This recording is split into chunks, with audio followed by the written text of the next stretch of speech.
ఉన్నారా? సో, చాలా. అంటే 'ప్రేయసి రావే' సినిమా టాలీవుడ్ ఇండస్ట్రీలో అప్పుడు వచ్చి ఎంత ఇంపాక్ట్ క్రియేట్ చేసిందో మనందరం చూసాము. ఆ బ్లాక్ బస్టర్‌తో మీ పేరు ఇండస్ట్రీలో అలా ఉండిపోయింది. మీరక్కడ ఒక బెంచ్ మార్క్ సెట్ చేసేసారు. సో, ఇప్పుడు 'పిఠాపురంలో అలా మొదలైందితో' మా ముందుకు మళ్ళీ రాబోతూ ఉన్నారు. సో, ఎలా అనిపిస్తుంది సార్ ఫస్ట్ ఆఫ్ ఆల్? అది ఫస్ట్ ఇన్నింగ్‌లో అలా బెంచ్ మార్క్ అయింది మేడం మేడం. హ్మ్.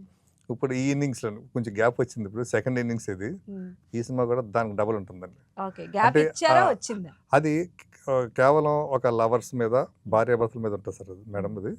ఈ సినిమా తల్లిదండ్రులు, ఫ్యామిలీ, పిల్లల మీద ఉంటదండి. అవును. అంటే హ్మ్. మాకు ట్రైలర్‌లో అర్థమైంది. ఒక ఎలా 3 ఫ్యామిలీసు అవునండి. ఆ హ్మ్. పిల్లల మధ్య జరిగేటువంటి సంఘర్షణ, ఏజ్ ఫ్యాక్టర్స్ యెస్. హ్మ్. అవన్నీ కూడా చూపిచ్చారు. అంటే టీనేజ్‌లో ఉండేటువంటి ఆకర్షణలు అన్నీ కూడా అవునండి. మీరు కవర్ చేయడం హ్మ్. జరిగింది. హ్మ్. అంటే ఏంటి ఇన్‌స్పిరేషన్ ఎక్కడిది మీకు ఈ మూవీకి సంబంధించి? అంటే నేను చూస్తున్నాను మేడం. చాలా సార్లు చూస్తున్నా, పేపర్‌లో చూస్తున్నా, టీవీలో చూస్తున్నా. ఏదో కంప్లీట్ రీసెంట్‌గా కూడా అండి, తన కూతురు తనకిష్టం లేని మ్యారేజ్ చేసుకొని చెప్పి, అతను నా కూతురు చచ్చిపోయిందని చెప్పి పిండాలు పెట్టాడండి. హ్మ్. ఊరంతా భోజనం అవును. పెట్టాడు అవును. రీసెంట్‌గానే అవును. మదనపల్లి దగ్గరండి. అలాగే చంపేసిన కూడా ఉన్నారండి. ఇష్టం లేని పెళ్లి చేసుకున్నారండి. ఇయన్నీ చూసాండి. కాదు దీని పరిష్కారం ఇలా కాదు. దీనికి హ్మ్. ఒక సాల్వేషన్ ఆ అగ్రెసివ్‌నెస్ తర్వాత ఆ టెంపర్‌మెంట్, ఈగోలెందుకు? హ్మ్.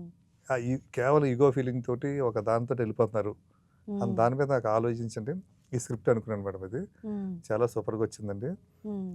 ఈ సినిమా ప్రతి ఒక్కరికి అంటే ప్రతి తల్లిదండ్రుల కంటే ఆహ్, తండ్రి అన్న ప్రతి ఒక్కరికి కూడా ఒక వరం లాంటిది, ఒక గిఫ్ట్ లాంటిది మేడం ఈ సినిమా. హ్మ్. అలాగే అమ్మాయిలకి కూడా అండి. అవును. అంటే కొన్ని కొన్ని విషయాలు ఎలా ఉంటదంటే మేడం, తండ్రి కూతురు మీద తన ప్రేమను ఎక్స్‌ప్రెస్ చేయలేడండి. అవును.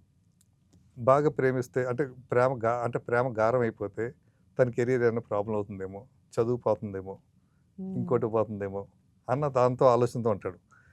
అలాగే కూతురు కూడా తండ్రి మీద మంచి ప్రేమ ఉంటది. చెప్పుకోలేదు. తండ్రి సీరియస్‌గా ఉంటాడు. సీరియస్‌గా ఉంటే తండ్రి దగ్గరకి రాలేదు, అమ్మాయి రాలేదండి. అవును.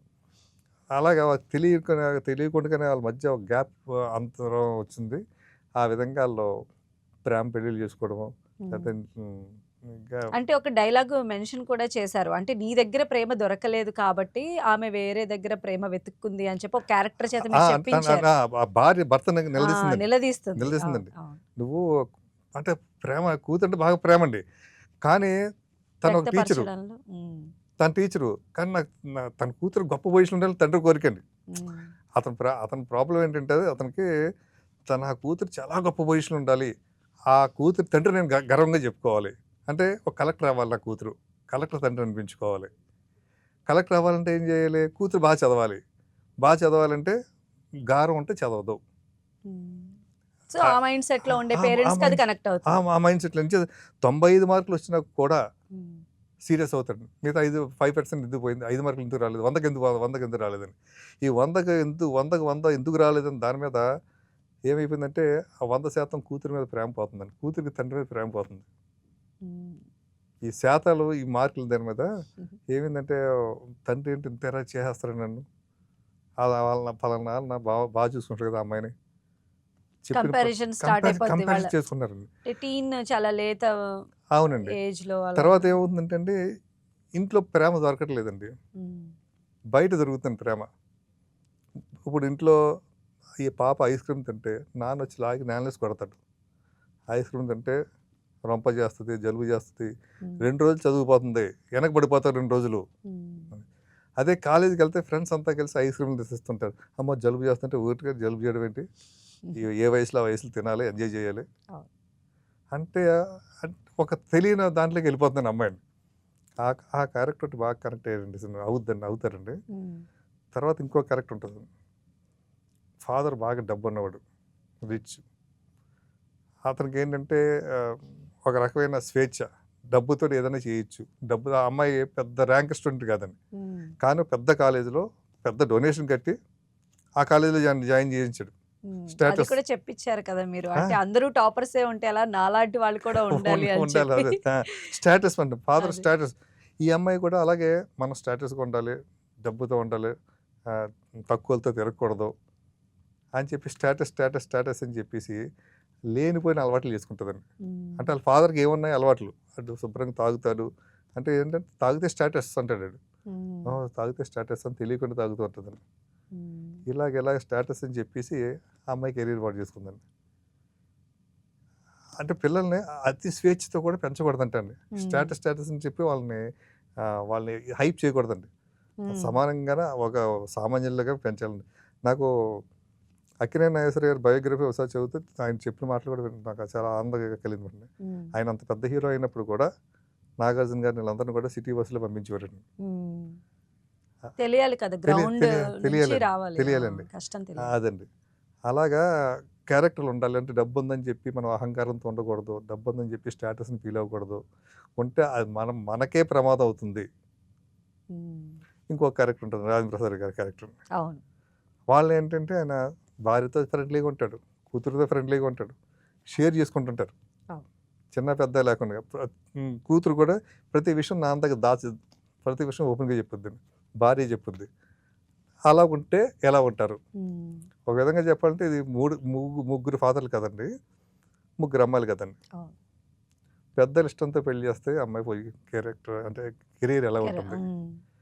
అలాగే పెద్దలకు ఇష్టం లేకుండా ఒక లవ్ మ్యారేజ్ చేసుకుంటే అమ్మాయి కెరీర్ ఎలా ఉంటుంది? అసలు ఈ లగ్జరీకి అలవాటు పడిపోయి ఎవడో లేపుకుపోయేటండి, బాగా డబ్బున్న అమ్మాయి కదని వెళ్తే అమ్మాయి కెరీర్ ఏంటి? దీని మీద నడుస్తుంది కదండి. ఇదేంటంటే ప్రతి చోట ఎక్కడో కనెక్ట్ అవుతుంటుంది. అది మన ఇంట్లో అవ్వచ్చు, లేకపోతే పక్కింట్లో అవ్వచ్చు, ఎక్కడైనా అవ్వచ్చు, తెలిసిన ఫ్రెండ్ కన్నా అవ్వచ్చు. కథలో క్లైమాక్స్ ఏంటంటే నేను ఇలా జరిగింది, ఎందుకు జరిగింది, కారణం ఏంటి అని చెప్పి, ఇలా జరగకూడదు, దీనికి పరిష్కారం ఏదైనా మంచి పరిష్కారం చెప్పాను. ఆ మధ్య సెన్సర్ కూడా అయింది సినిమా. అంటే సెన్సర్ ఆఫీసర్ కూడా చాలా గట్టిగా అప్రిషియేట్ చేశాడు. సూపర్. అంటే నేను సెన్సర్ ఆఫీసర్ మూవీస్ అన్ని కూడా అలా కాస్త ఎమోషనల్ టచ్ అయ్యి కొంచెం సెన్సిబుల్ గా అలా ఉన్నవే కదా. సో డెఫినెట్ గా ఈ మూవీ నుంచి కూడా మేము అదే ఎక్స్పెక్ట్ చేస్తూ ఉన్నాం. మంచి యాజ్ ఎ డైరెక్టర్ గా ఎంత కాన్ఫిడెంట్ గా ఉన్నారు సార్ ఈ మూవీ రిలీజ్ తర్వాత? నేను చాలా కాన్ఫిడెంట్గా ఉన్నానండి ఈ మూవీ. అంటే ఈ సినిమా చూసిన ప్రతి ఒక్కరు కూడా నన్ను వాళ్ళ ఇంట్లో మనిషి కింద నేను అనుకుంటారేమో అని అనుకుంటామండి. అంటే మన కథ తెలిసినట్టుంది అతనికి, మన కథే తీసాడు, మనం కలుసుకుందాం.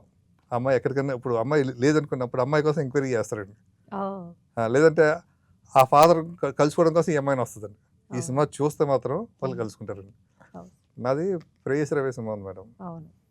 దాంట్లో ఒక సాంగ్ ఉంటుందండి, తెంచుకుంటే తెగిపోతుందా దేవుడు వేసిన బంధం అని. ఆ సాంగ్ చాలా మందిని కలిపిందండి. అంటే విడిపోదాం అనుకున్న భార్యాభర్తలను కలిపిందండి. భార్యాభర్తలు ఎంత గొప్పవాళ్ళు ఏంటన్నదండి. అలాగే విడిపోయిన తండ్రి కూతుర్లు కానీ, లేచిపోయిన అమ్మాయి కానీ ఎవరైనా సరే ఈ సినిమాకి బాగా కనెక్ట్ అవుతారండి. కనెక్ట్ అయ్యి అంటే వీళ్ళు పెద్దలు ఫీల్ అవుతారండి. మనం పెంపకం బట్టే ఉంటుంది కదా అది. అందుకే 3 క్యారెక్టర్లు చూపించండి. రాజేంద్ర ప్రసాద్ గారు ఎలా పెంచారు, పృథ్వీ గారు ఎలా పెంచారు, కేదార్ శంకర్ గారు ఎలా పెంచారు.